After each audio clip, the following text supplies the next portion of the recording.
Does anyone else feel like dating nowadays is just two people with trust issues who question each other the entire time and wonder who's going to be the first one to leave before the other has a chance to hurt them? Well, yes, that does happen a lot. Allow me to mansplain why.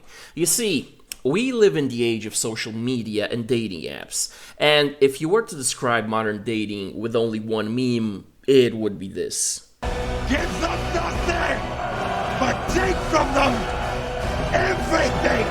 And it makes sense if you think about it, because in the age of dating apps and social media, both men and women are trying to coax what they want out of complete strangers. Seriously, where do people meet other people nowadays? Well, the answer is simple: online, either through dating apps or sliding into someone's DMs on other social media. The problem is, you don't know anything about that person because all you have is a picture. You don't know if you actually enjoy spending time with that person. So essentially, every date you go on is a blind date. Sure, you might get lucky and hit it off, but that rarely happens. And when you go on dates, both men and women expect something in return for their time. When you don't hit it off, that date is wasted time. You get your time wasted enough times, you get bitter. And you start approaching every new person with more and more bitterness as the dates keep piling on. Now, think about it. If you approach every situation expecting failure, guess what? It's gonna fail.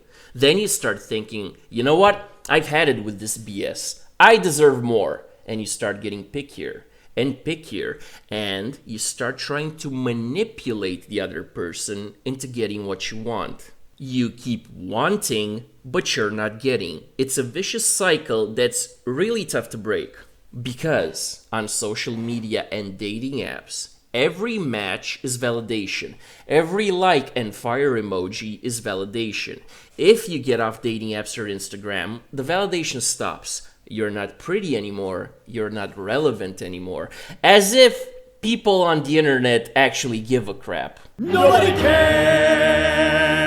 Now, this is how things are in 2022. If we really want to understand this phenomenon, we need to think back to how dating was before 2010. First of all, where did people meet other people before 2010? Well, that's easy. At work, at school, at the gym, at dancing classes, through mutual friends, etc., etc. Now, personally, I picked up quite a few girls in the dojo, because a lot of them go to self-defense classes to find a man. Now, how is this different from dating apps? Well, before both of you got to the actual date, you interacted with each other as normal humans, with no added pressure. You observed each other's behavior. You realized if you have anything in common or not, if you laugh at each other's jokes, and basically, you knew if you enjoy each other's company. Well, when you have all this info and prior interaction, a date is a lot easier and more predictable, as it should be. And if you realize you're not compatible based on all this info and prior interaction, a date never actually happens. So, before 2010, people had a lot less chances to be bitter about dating. Now, fast forward to nowadays, the age of dating apps. Both of you go head first into the date, knowing basically nothing about each other. And trust me, exchanging a few DMs before the date doesn't mean squat. You're strangers. Now, don't get me wrong, dating apps are fun, but that's about it. And real talk, the vast majority of people on dating apps are not looking for a soulmate. Guys want to smash, girls want validation.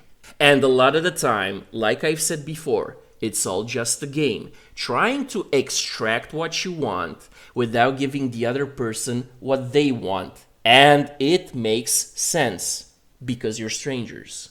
So guys and gals, my advice is this. Go meet people in real life. And I don't mean speed dating events. I find those extremely cringe. Also, I don't mean gyms or clubs either. Those are not ideal places to interact with other people. Because most people go to the gym to work out, not be hit on. And clubs, well, clubs are usually super loud and people are drunk. Like I said, not ideal. So instead, go to places where activities require a partner and they require you sober. By this I mean dance classes or self-defense classes or anything else that you can think of that requires partnered activities. Because if you're dancing with someone or practicing a shoulder throw or how to guard against a punch, inevitably you have to work together with your partner. Also, you get comfortable touching each other in a consensual way without the added pressure of a date.